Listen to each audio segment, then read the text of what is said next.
Hello everyone, my name is Ian and you're watching Big Rock Moto. Thank you so much for tuning in today, and if you're new here and you like this kind of content, I hope you'll consider subscribing. Now, this bike here, this is my 2023 KTM 890 Adventure. I've had it about 5 or 6 months. I put about 1,500 miles on it. And today what I'm going to do is I'm going to review some of the initial theories I had about this bike to see if they're correct. I'll give you the pros and cons after my 6 months of ownership.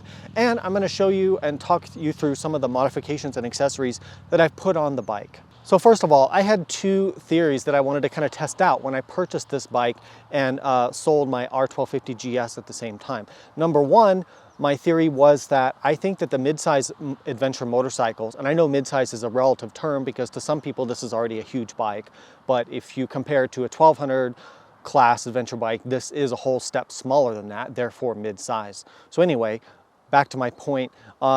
My theory was the midsize is enough for just about everybody, and the full-size 1200 class bikes are really kind of overkill. So that was number one. My number 2 theory was I actually think that potentially the base model 890 Adventure, especially with the updates they've done for 2023, is a better adventure motorcycle for the average rider than the R model.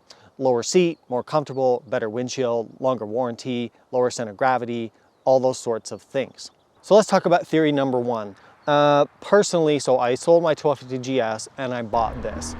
I'm going to say there are definitely pros and cons, but I do think in general for most people the lighter weight motorcycle, this is about 100 pounds lighter than my 1250 GS. Now if you check my math on that, you might say, oh, that's not quite right, but it actually is, because the GS, you absolutely have to have crash bars and an upgraded skid plate just to be able to ride it off-road at all, so you don't break the cylinder heads. That puts it around 570 pounds. It's about 470 pounds. So it's about a 100-pound difference in weight, which is huge. So you're getting much lighter weight, which really is a huge benefit. It just makes the motorcycle more enjoyable to ride in every situation. In terms of features, you pretty much have all the features you want on these mid-size bikes. There's a few things like, yeah, shaft drive is nice for touring. You get that on some of the larger bikes. Adjustable windshields are nice. That's a nice feature I like. Maybe highway stability at like really high speeds, like 80 to 100 miles an hour. Maybe the big bikes, you know, they have a little bit more power, they're a little bit more stable at those high speeds. Not that a bike like this is unstable at all, but that could potentially be a concern. If you carry passengers a lot, pillions, then yeah, maybe the bigger bike is better. But it's just gonna come down to where you live, how you ride. But I think if you look at an average, I think the mid-size bikes have become really good, really fast, powerful, well-equipped, comfortable.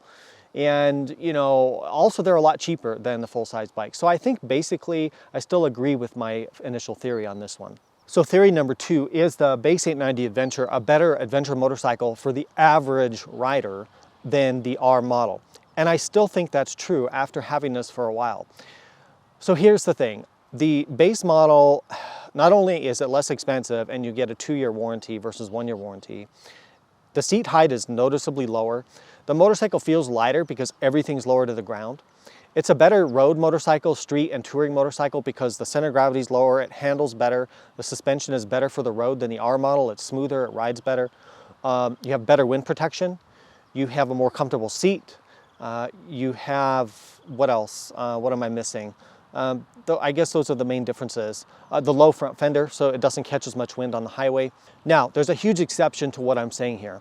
If you're a rider that rides pretty fast off-road and you bottom out your suspension quite a bit on the bike you're riding now, and you kind of know who you are if you're more an aggressive off-road person, then I don't think the suspension, well, I can tell you as a fact, the suspension on the base model just doesn't have what it takes to cope with fast riding off-road. It'll bottom out a lot in dips and ruts and things like that. It doesn't have the length of stroke, and it doesn't have the spring rate or damping to deal with aggressive off-road riding. But I know how most adventure riders use their bikes off-road, and for most people it's going to be enough. It's just if you're that aggressive off-road rider, then no way, don't get this. You need to get the R if you're an aggressive off-road rider. So let's discuss any issues that I've had with the bike. Now, I'm going to link a video below from a gentleman named John T. Young. He has a great YouTube channel, really good reviews, really good content. And I ran across one of his videos and I put a comment on there. He bought a 2023 R model, and he talked about, you know, Tenere 700 doing all the upgrades versus getting a KTM. He was worried about the KTM reliability, and he's had a lot of glitches and things with his bike, and some that I think left him unable to start the bike. So that was an interesting video. I'll link that below. I think it's good to take a look at that and see what other riders are saying. Some of you have already seen it. So what glitches have I had with it? So I have had some. I haven't had the coolant leak on this bike. I've experienced it with some of my other KTMs and Huskies on this platform. What I have had, the turn signals, there's some issue with the turn signals on this bike.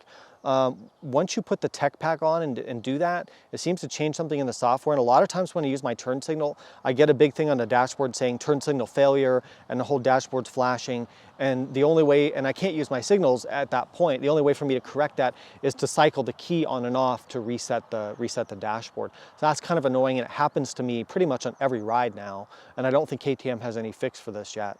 Another glitch I've had is that sometimes the bike will forget the quick select settings. So you program your up and down arrows for your ride mode and stuff like that, or your heated grips, and it will forget that setting, and you just have to go and reset it. That's something, I think I've seen that on some of my other KTMs in the past as well.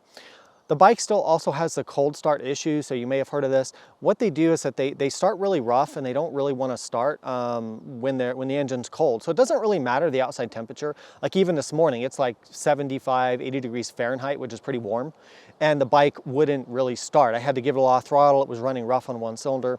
After all these years, for KTM not to address this is inexcusable, and they really need to fix that. It's super annoying. Another issue that I've experienced, it's not a fault of the bike actually, it's my own fault. So some of you saw my short videos on this. I had a rock kick up on the trail. It kind of levered up and went through and punched through the skid plate and punched a hole in the bottom of my engine and the oil pan, and my oil leaked out, and I was kind of stranded. I had to get picked up.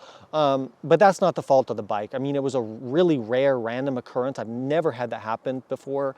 And I should have upgraded the skid plate if I was going to ride in rocky terrain. So that's all on me. I can't blame the bike for that. And in fact, the stock skid plate, well, this isn't the stock skid plate. We'll talk about this in a second. The stock skid plate is actually not bad for an adventure bike, but if you're going to ride in rocky terrain, you probably need to get an upgraded skid plate. So I know my bike doesn't have a lot of miles on it, and so take this with a grain of salt. But I haven't had too many issues, just the ones I just talked about.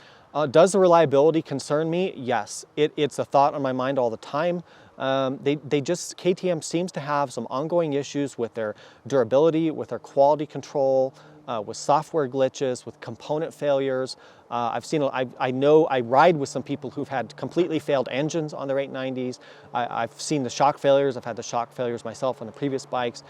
There's a lot going on with these, and it just seems like they're struggling with the quality on this platform. It doesn't seem to affect their single-cylinder dirt bikes and enduro bikes, and the older 1090s and 1190s seem to be very good. So I'm not sure what's going on, but they need to fix it.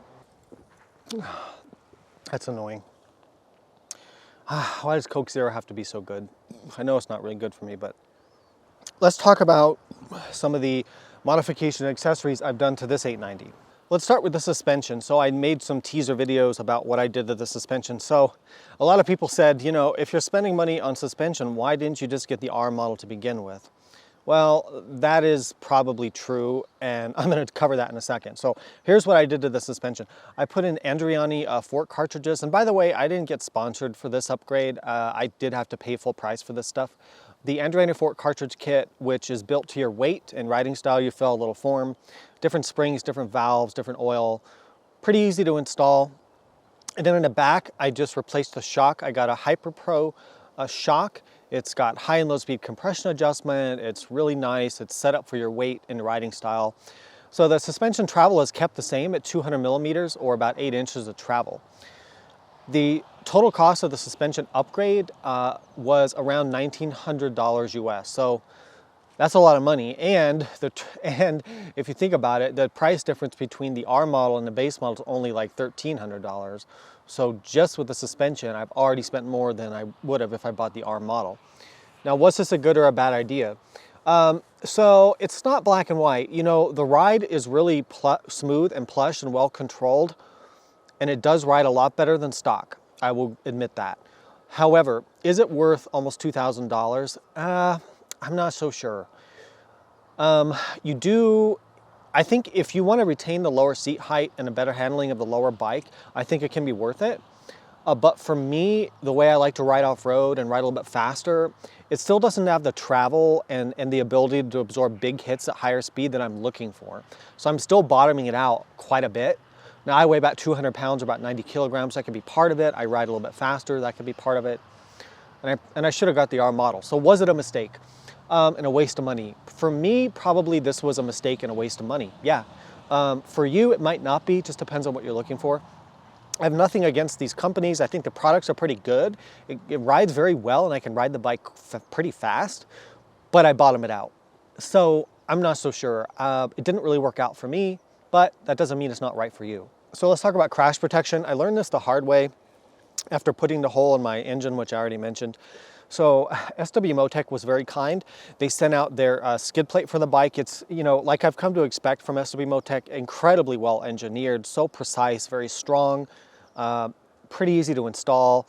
And it looks great. It fits the bike really well. It's really heavy duty. That's great. I mean, thank you SW Motec for sending that out. That was a great addition. So I recommend that one. Other skid plates that are good, AXP is really good. There's Molecule, there's Black Dog, I think Advrider has one. There's a few other ones out there. So there's good options, but SW Motec is one of the nicer ones.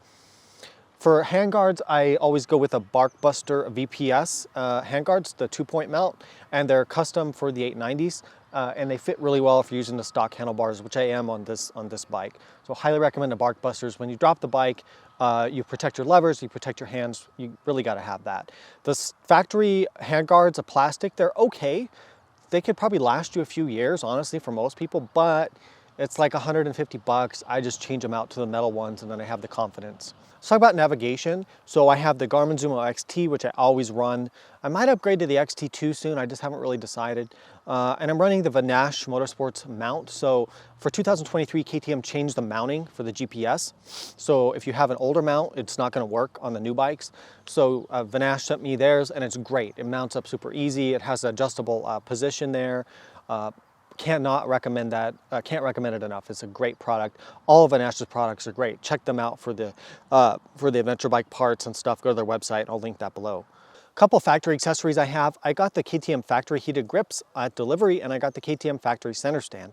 And I'm very happy with both those items. The grips tie into the dashboard, very easy to control. They heat up really hot. They have 3 levels. Very happy with that. The only thing is, you're stuck with the grips that they put on. You can't change the grip compound if you want like a really soft grip or whatever. You can't do that, so you're stuck with that. Center stand works well. It can hang up and kind of bang around off-road. So if you do mostly off-road riding, I'm not sure I'd get a center stand. But for chain maintenance, for tire maintenance, tire changing, whatever, center stand's super handy to have. Let's talk about the tires. So I went with the Bridgestone AX41 front tire. I really like this front tire. It's quiet, it works well on the highway, it works well off-road. Never had any issues with it. The back, I went with the Moto's GPS, but I have it mounted in the off-road direction. The GPS is a great tire, wears really well, long-lasting, pretty good grip off-road, not so great in sand or mud or something like that. That center strip makes it quiet and it gives it long life, but I will say that center strip in the middle, it doesn't have the best drive. Like when the bike is stood straight up and is riding on that center strip, it kind of slips under acceleration and also under braking. That's a trade-off you make to get the quiet tread and a longer life. So anyway, I'm still happy with the GPS tires, and I would run those again. The front GPS tire, it didn't quite have the grip I wanted in the dirt, so I did go with the AX41. A lot of people ask about the seat cover that I'm using. So I'm using a Cool Covers seat cover. This was tricky to get because, so Rottweiler, I buy a lot of stuff at Rottweiler Performance. I'm not sponsored by them or anything, but they have the seat covers for the previous KTM models for the 2-piece seat. What do they call? I forget, they call them something different, but I think KTM partnered with one of these companies that makes these and then sold them as a KTM accessory. Anyway, you can get it. The 2023 seat is the same shape as the older seat. So I don't know if they're still gonna be available, if they're gonna make new ones, I don't know. But the point is, I love the ventilated covers. I run them on all my bikes. They really help with the comfort.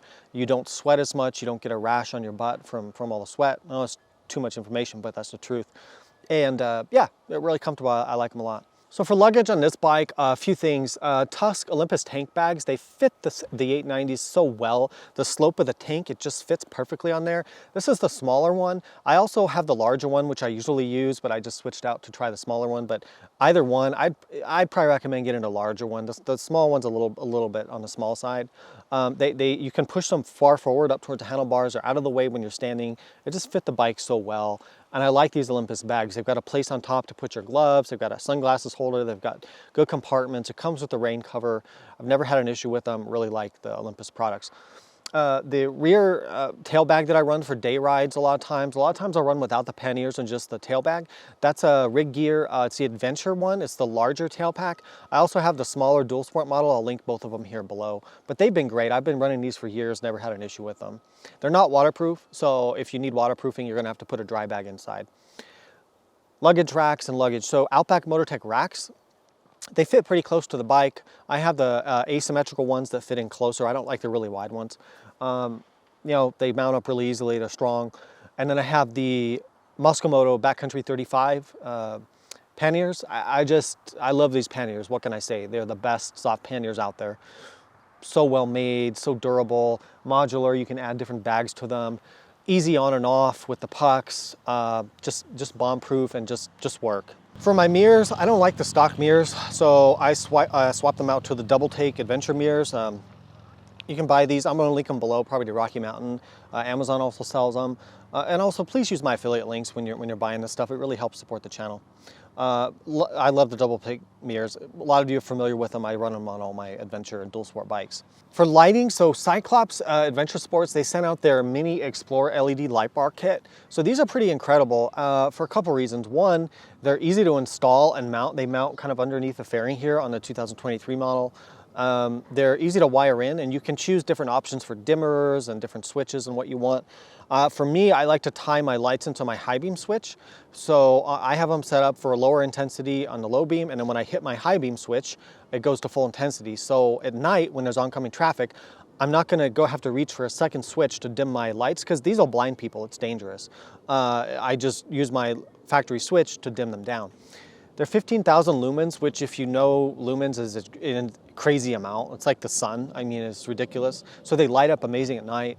And they're reasonably priced for what they are. They're not cheap. None of these lights are. You get Denali's or Ruby or the Cyclops, they're all, gonna be $400 or $500 once you get all the stuff. But they're worth it if you ride at night. They have amazing illumination. So thank you, Cyclops, for letting me test these.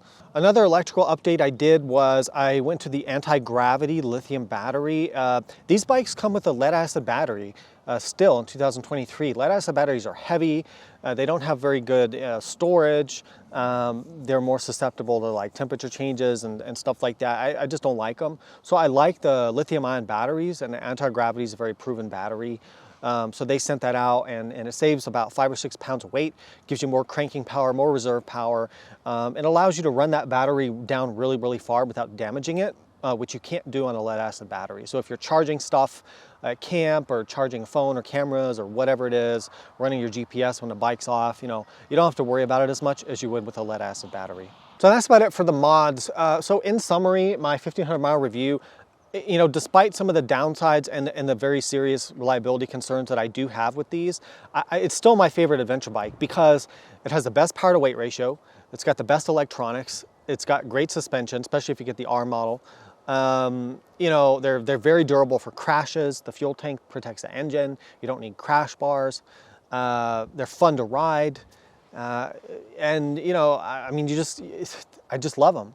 And I'm willing to accept some of the shortcomings that I've talked about. So anyway, questions, comments, put them down below. I'll get to those when I can. I appreciate you watching. I appreciate your support. It wouldn't be Big Rock Moto without all of you guys watching.